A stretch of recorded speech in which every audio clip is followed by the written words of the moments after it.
foreign policy failure of our lifetimes. Yes. And why is that? It's not because we shouldn't have a dignified, victorious exit from Afghanistan. It's that we needed to do so the right way. And there is a right way to do this and a wrong way that dishonors the amazing, courageous service of our heroes, the men and women of the United States Forces, who served with valor and gallantry over these last 20 years. And I know you've heard it from these Gold Star families, some of whom are here with us today. We thank you. And for some of the families you know in central Kentucky, in our area, who have loved ones who served and either gave the ultimate sacrifice or lost a lot sacrificing for our freedom. But what I've told every veteran and every Gold Star family I've interacted with over the last few days, this is not your failing. You succeeded in your mission. You succeeded to keep our homeland safe for the last 20 years, and your service is appreciated. Who has failed us? Who has failed them? There's only one person who is responsible for this mess, despite the fact that he's blaming everyone but himself, and that person is Joe Biden. Joe Biden. And he was disturbed by his foreign policy team, and that's why I asked every one of them to resign. Will they? No. But it's important that the American people hold these so-called leaders accountable. They hear from us. And, they don't take any questions from us over the two briefings that we've had by telephone over the last week. One was yesterday. They cut off people. I'll tell you a couple things because it was unclassified. But it was so demoralizing to hear the chairman of our Joint Chiefs, Mark Milley, say that we're relying on the Taliban to get our people out of there. Absurdity, incompetence, and a disaster. And then yesterday on the conference call, when asked by a Democrat to Secretary Austin, you say that all they have to do is come to the airport. Well, Mr. Secretary, I have a constituent who has tried 5 times to get to the airport and can't get the airport because you won't send the special forces in to extract Americans like the British and the French. What is going on? What is going on?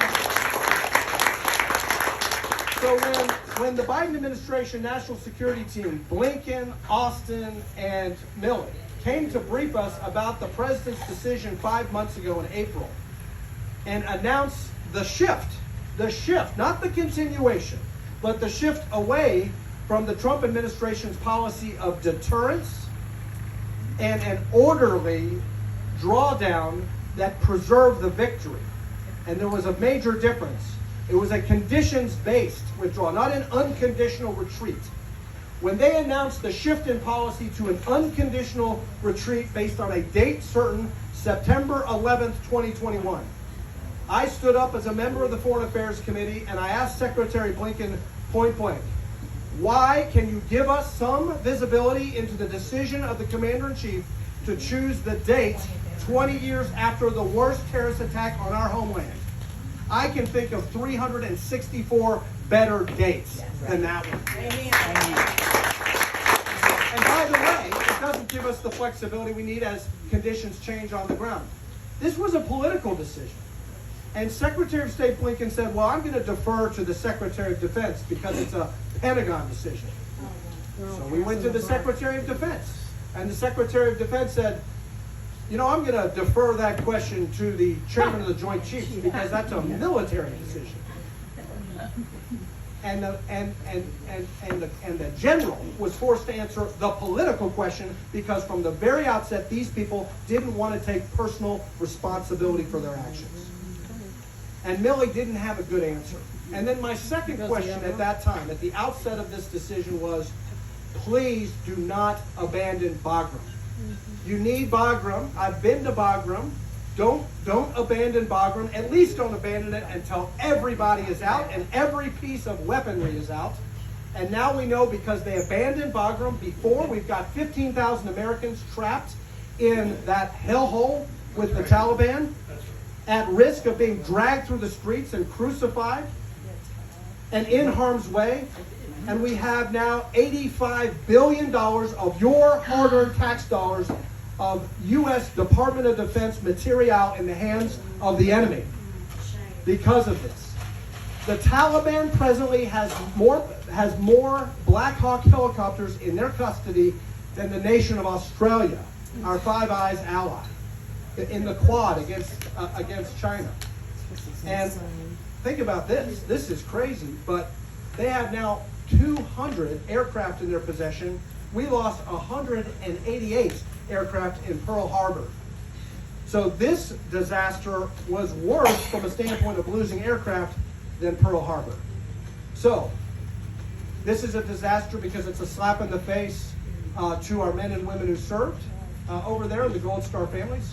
It's a disaster because it has made Americans less safe. Last weekend was the largest jailbreak of suicidal jihadists in the entire war on terror.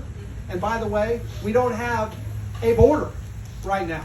We don't have a southern border because of this administration's open border policies.